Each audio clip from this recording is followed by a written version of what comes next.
Jadi sudahlah, aduh, anak maju berubah, anak maju berubah. Tapi ya sudahlah. Ya mungkin ini apa ya, nasib yang harus dilewati bangsa kita ya untuk menjadi lebih dewasa. Dulu ketika Pak Jokowi mengendorse Pak Ganjar misalnya, PDIP sangat senang dan baik-baik aja. Tapi ketika ternyata Pak Jokowi tidak mengendorse lagi pilihan PDIP, tiba-tiba kan arah pembicaraannya menjadi kurang enak begitu ya. Ketika Pak Harto itu kan mengalami titik-titik kejatuhan, itu kan hanya karena nepotisme yang kecil. Misalkan ada anak yang satu dijadikan menteri, tidak sampai kemudian menjadi wakil presiden, tidak sampai kemudian ikut kontestasi di tempat-tempat pemilihan, apakah itu gubernur atau kemudian kepala daerah. Tetapi kan hari ini sudah sedemikian rupa kesempatan itu terberikan. Nah. Dulu KTP-nya Jawa Tengah bukan? Jawa Tengah sekarang. Jawa Tengah. Mungkin Mbak Lulu adalah bagian dari yang 5% atau 10% gitu. Sementara yang 85 itu happy dengan Pak Jokowi. Ini badai dalam secangkir kopi gitu loh. Maksudnya? Bahwa yang elit yang ribut ini itu cuman beredar dalam gelas aja. Sementara semestanya yang lain itu pikirannya berbeda gitu. Bu Mega kan selalu dengan, kalau nggak salah, dengan bangga itu yang mencari lokasi Mahkamah Konstitusi itu kan saya gitu loh. Loh sekarang kalau Mahkamah Konstitusi menjalankan perannya untuk mengambil keputusan misalnya begitu ya, atau kemudian ada rakyat yang datang untuk mengajukan gugatan menggunakan hak pilihnya karena itu dianggap melanggar konstitusinya misalnya, ya jangan dimarahin bang, ini kan proses demokrasi dan ini proses hukum. Halo sahabat DC, kali ini saya akan membagikan pernyataan menarik dari pengamat politik sekaligus Direktur Eksekutif Indobarometer Muhammad Kodari yang seperti menampar wajah politisi PD Perjuangan Adiana Pitupulu dan politisi PKB Luluk Nur Hamidah saat tampil di kontroversi Metro TV terbaru. Awalnya Adiana Pitupulu kembali mengkritik soal Jokowi dan keluarganya yang dituduh merubah aturan di Mahkamah Konstitusi dan Mahkamah Agung. Dia juga membanggakan partainya yang diklaim sudah teruji dan Jawa Tengah adalah kandang banteng yang kokoh. Sedangkan Luluk Hamidah juga mengkritik Jokowi dan secara halus menyamakan Jokowi dengan Soeharto. Menanggapi hal itu, Kodari mengibaratkan Adian, Luluk, dan elit PDIP dan PKB lainnya seperti badai dalam secangkir kopi. Karena yang marah, mengkritik, dan merendahkan Jokowi hanya segelintir elit partai politik yang kecewa karena kalah saat Pilpres lalu. Sedangkan masyarakat banyak berbanding terbalik. Terbukti dengan kepuasan terhadap kepemimpinan Jokowi yang selalu tinggi bahkan hingga jelang akhir masa jabatannya.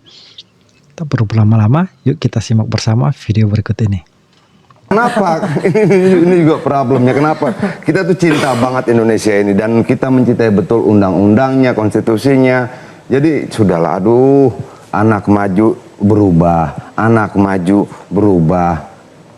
Tapi ya sudahlah. Ya mungkin ini apa ya, nasib yang harus dilewati bangsa kita ya untuk menjadi lebih dewasa. Karena semua yang kita buat hari ini akan dicatat baik oleh sejarah kan.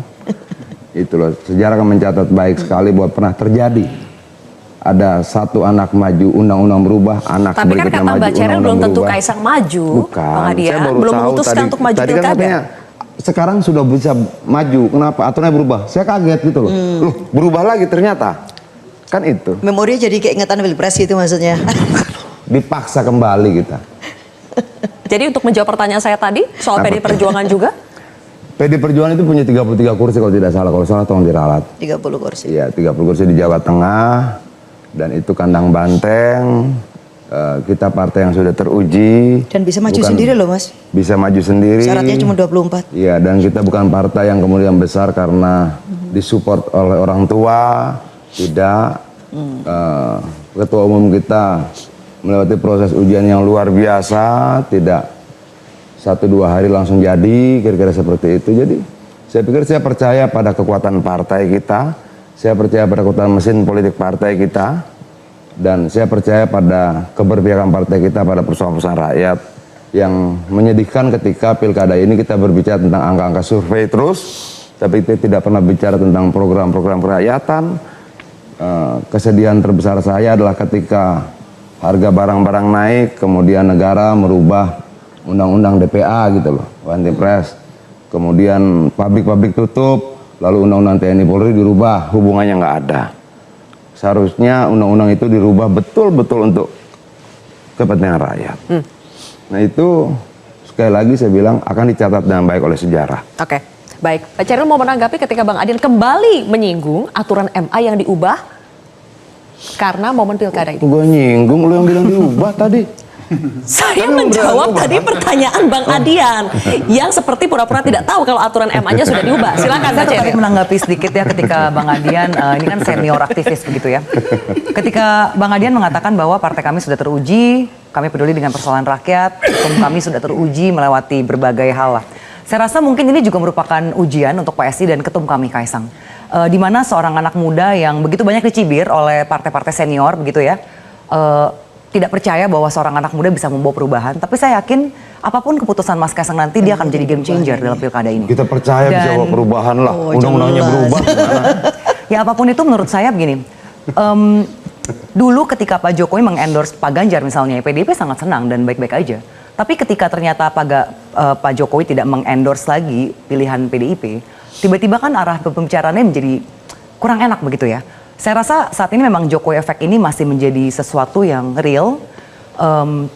Orang menanti apakah Mas Kaisang ini akan masih membuktikan kekuatan Jokowi efek atau tidak. Dan saya rasa ya kita lihat bersama saja nanti. Yang jelas pada saat ini Mas Kaisang sendiri belum pernah loh mengatakan bahwa dia ingin maju. Pada saat ini yang justru melirik Mas Kaisang, partai-partai lain yang berusaha agar Mas Kaisang mau maju pilkada. Misalnya kemarin ketika kami bertandang ke Golkar, ada Bang Maman juga, dan di situ Pak Erlangga mengatakan bagaimana kalau Mas Kaisang kalau sampai tertarik maju pilkada DKI, kami sudah menyiapkan calon untuk berpasangan. Oke. Ya, kita tahu dalam rilisnya ada Yusuf Hamka di situ. Dan ketika kami ke PKS pun, Presiden PKS menyatakan kalau Mas Kaisang mau maju di Jateng, PKS siap mendukung. Oke. Jadi pada saat ini bukan PSI yang mendorong atau ya katanya Pak Jokowi cawe-cawe begitu ya. Mas Kaisang belum ada satu kali pun mengatakan dia apakah akan maju atau tidak. Oke. Tapi tentunya sebagai kader partai, dan kita tahu partai politik tujuannya apa. Ya beliau mendengarkan aspirasi dari ya berbagai partai-partai lain yang masuk, juga aspirasi akar rumput PSI yang selalu setiap hari datang dan memang menginginkan Mas Kaisang di berbagai daerah. Oke, kalau Mbak Lulu, kata Mbak Chairil tadi sudah mulai ada beberapa partai yang melirik Kaisang sebetulnya untuk maju di pilkada, baik itu di Jakarta maupun di Jawa Tengah. Kalau PKB juga melirik Kaisang tidak untuk maju Lirik di itu pilkada? ada dua makna. Lirik itu tertarik, yang dua itu waspada. Gini, iya karena beberapa waktu yang lalu sebenarnya begini ya, kita ngobrolnya kan santai juga ya. Beberapa waktu yang lalu saya sempat mengingatkan bahwa hati-hati juga kita karena kita punya pilkada yang sangat besar, banyak dan kemudian masif. Tolonglah kemudian kita tidak akan mengulang apa yang kita sebut, mohon maaf nih, abuse of power. Yang itu kemudian kemungkinan akan dipraktekkan di dalam pilkada atau bahkan penggunaan segala sumber daya negara, baik itu nanti itu pakai APBN, APBD, sumber-sumber ya alat-alat keamanan negara yang kemudian itu bisa dimobilisasi. Karena apa ya? Karena di situ ada anak presiden. Apalagi kalau kemudian di sini ada dua presiden yang berjalan beriringan dan begitu punya kedekatan. Jadi kalau misalkan Mas Kaisang nggak usah ngomong ya emang dulu juga sama, dulu juga bilang nggak tertarik dan juga nggak perlu ngomong. Tapi kan kemudian kita tahu ada situasi politik kita yang sedemikian rupa. Jadi dengan diem aja itu bisa memanggil gitu ya partai-partai lain untuk kemudian mengusung. Nah, kenapa PKB misalkan belum tertarik atau tidak tertarik? Karena seperti yang disampaikan oleh Pak Muhaimin kemarin, apa kita tidak bisa menyudahin sih sebenarnya gitu. Memberi kesempatan yang pertama, tetapi kan tidak berarti kemudian harus dilanjutkan lagi untuk yang anak yang berikutnya. Ya mohon maaf seperti itu. Dulu disampaikan misalkan oleh Pak Ketum ini walaupun dengan canda ya, ketika Pak Harto itu kan mengalami titik-titik kejatuhan itu kan hanya karena nepotisme yang kecil. Misalkan ada anak yang satu dijadikan menteri, tidak sampai kemudian menjadi wakil presiden, tidak sampai kemudian ikut kontestasi di tempat-tempat pemilihan apakah itu gubernur atau kemudian kepala daerah. Tetapi kan hari ini sudah sedemikian rupa kesempatan itu terberikan. Nah ini kan seperti itu. Tapi ya ini pilihan terpulang memang kepada rakyat. Tetapi partai politik memang punya kunci karena apa yang memungkinkan calon itu bisa running kan melalui partai politik. Kecuali misalkan Mas Kaisang akan maju sebagai kandidat independen. Nah itu boleh juga di-challenge. Karena apa? Di Jawa Tengah kursinya kan masih 2. Sementara PKB itu 20, ya wajar kalau kemudian kita akan usung kader kita. Dan Jadi jawabannya melirik tertarik atau melirik waspada? Kaisang? Waspada. Waspada. Waspada. Saya Oke. boleh menambahkan, Saya rasa tidak apple to apple ya jika membandingkan Pak Harto mengangkat putrinya menjadi menteri. Karena itu adalah hak prerogatif presiden, ditunjuk langsung dan diangkat. Kalau kita bicara pilkada, ini kan pemilu langsung, one man one vote. Jadi pada akhirnya rakyatlah yang akan menentukan. Pada akhirnya rakyat yang akan menentukan kok Bang Adian. Iya. Rakyat sudah tentukan gini. Rakyat melalui Dewan Perwakilan Rakyat sudah menentukan batas usia, lalu digugat. Oke. Iya kan? Lalu kedua, rakyat juga sudah menentukan melalui DPR untuk membuat undang-undang, membuat batas usia calon kepala daerah, dirubah lagi. Oke. Apa yang dia katakan mungkin bisa dia benarkan, tapi faktanya tidak seperti itu. Rakyat tahu kok bahwa kemudian orang kata begini, lu bisa membohongi beberapa orang untuk beberapa waktu, tapi lu tidak akan pernah bisa membohongi semua orang untuk selamanya. Pasti itu. Oke, pembahasan seperti ini sepertinya terulang lagi. Kita jadi mengingat Pilpres. Flashback nih, Mas Kodari. Dejavu aja. Saya juga dejavu loh. Dejavu, Karena kan? situasinya itu kan mirip-mirip nih. Satu adik, satu kakak. Jadi, Mas Kodari, Karena apakah perubahan peraturannya berulang. Oke. Apakah ini masih akan ngefek ke masyarakat, masih akan peduli dengan Iya. pembahasan kita bahwa Iya. ini mengubah aturan bla bla, Iya. atau masyarakat sudah ya udahlah yang penting Iya. ada Memanggil memori Kaisang perfect. sebagai Iya. perwakilan Jokowi dan masih disukai di Jawa Tengah. Iya, iya. Pertama saya kira memang situasinya yang diberikan ilustrasi oleh Bang Adian tadi tentang Pak Harto itu kan berbeda dengan Pak Jokowi ya. Adian, Sekarang ya ini. itu. Balu nggak apa-apa kan saya menyatakan ke kalimat saya belum selesai Bang Adian. Tapi itu manipulatif. Yang ngomong Soeharto dia kenapa Soal disebut? Soeharto. Soal Soeharto tadi siapa? Dia. Oke, mohon maaf. Oke, maaf diterima. Jadi saya ingatnya Bang Adian. Saya nggak ingat Pak Lulu. Oh, lanjut Mas Kodari. Padahal itu disampaikan Iya, semalam iya. ya, kemarin lalu Iya. ya. Jadi lirikan saya dua, ada lirik tertarik dengan lirik waspada. Jadi gini, kalau kita lihat ke posisi Pak Jokowi pada hari ini, apapun yang disampaikan oleh Bang Adian, pendapat Mbak Lulu misalnya, dan nanti barangkali Bang Hensait, faktanya adalah tingkat kepuasan ya, dukungan masyarakat kepada Pak Jokowi itu tinggi gitu, itu satu. Dan dukungan itu kalau dikaitkan dengan pilkada, saya kira ya mungkin berulang nanti. Seperti misalnya yang terjadi pada saat Pilpres, bahwa daerah di mana Pak Jokowi sangat populer seperti Jawa Tengah, kan surveinya dari Lembaga Survei Indonesia kalau nggak salah, Mas Jayadi Hanan, itu kan tingkat kepuasannya 85%. Jadi pandangan masyarakat Jawa Tengah, Mbak Lulu KTP-nya Jawa Tengah bukan? Jawa Tengah Nah, sekarang. Jawa Tengah. Mungkin Mbak Lulu adalah bagian dari yang 5% atau 10% gitu.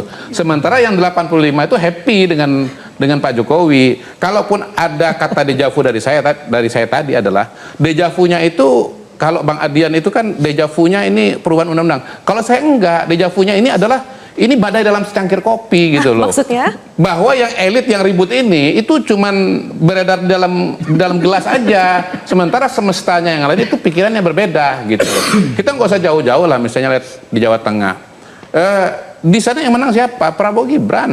Angkanya berapa? 53. Ganjar berapa? 35 gitu loh. Jadi menurut saya hal semacam itu bisa terjadi di masa yang akan datang. Yang kedua mengenai soal gugatan. Memang konstitusi kita, aturan main kita kan memang membuka ruang kalau ada pasal-pasal yang dianggap merugikan bisa diajukan gitu. Nah, soal undang-undang DPR kemudian udah dibuat lalu nggak bisa digugat.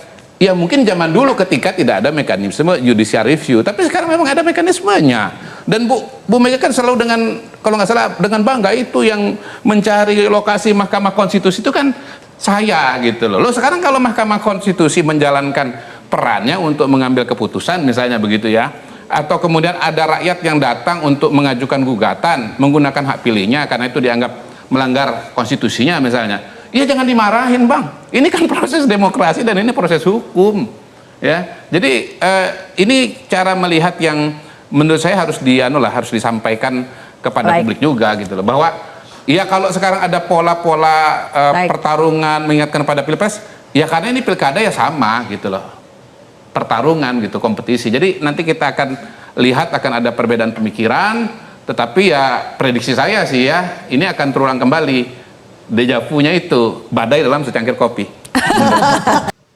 Nah, gimana menurut kalian mendukung M. Kodari atau Adiana Pitupulu dan Luluk Nur Hamidah?